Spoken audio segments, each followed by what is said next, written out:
Lakhtar APMC ખાતે રવિ કૃષિ મહોત્સવ 2024નું આયોજન કરાયું। ગુજરાતના ખેડૂતોને પ્રવર્તમાન સમયે અનુરૂપ કૃષિ પદ્ધતિ, ટેકનોલોજી, નવતર અભિગમોથી પરિચિત કરાવવાનો શુભ આશય તથા સરકારના કૃષિ ખેડૂત કલ્યાણ અને સહકાર વિભાગ દ્વારા રાજ્યના ખેડૂતોને રવિ સિઝનમાં રવિ પાકો વિશે આધુનિક કૃષિ અંગે માર્ગદર્શન તેમજ ખેડૂતલક્ષી યોજનાઓ અંગે સમજ મળી રહે તે હેતુથી રાજ્ય સરકાર દ્વારા તારીખ 6 અને 7 ડિસેમ્બરના રોજ રવિ કૃષિ મહોત્સવ 2024નું આયોજન કરવામાં આવ્યું છે।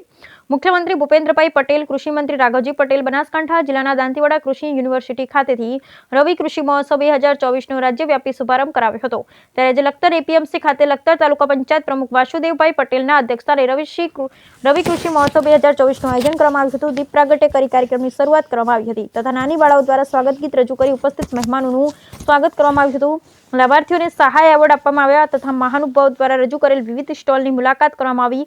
યોજાયેલ કાર્યક્રમમાં લખતર તાલુકા પંચાયત પ્રમુખ Vasudevbhai Patel, Lakhtar mamlatdar R Patel, Lakhtar APMC chairman Karmdeepsinh Zala, taluka વિકાસ અધિકારી શ્વેતાબેન ત્રિવેદી, આઈસીડીએસ ચેરમેન નંદુબેન વાઘેલા, લખતર સરપંચ રંજનબેન પટેલ, તાલુકા યુવા ભાજપ પ્રમુખ ધ્રુવરાજસિંહ રાણા, મહામંત્રી મહેશભાઈ મેણિયા સહિત તાલુકાના હોદ્દેદારો, કર્મચારી સહિત મોટી સંખ્યામાં ખેડૂતો ઉપસ્થિત રહ્યા હતા તથા સમગ્ર કાર્યક્રમનું સફળ સંચાલન રણછોડભાઈ ચૌહાણ દ્વારા કરવામાં આવ્યું હતું। Bureau report Jayendrasinh Zala, Lakhtar.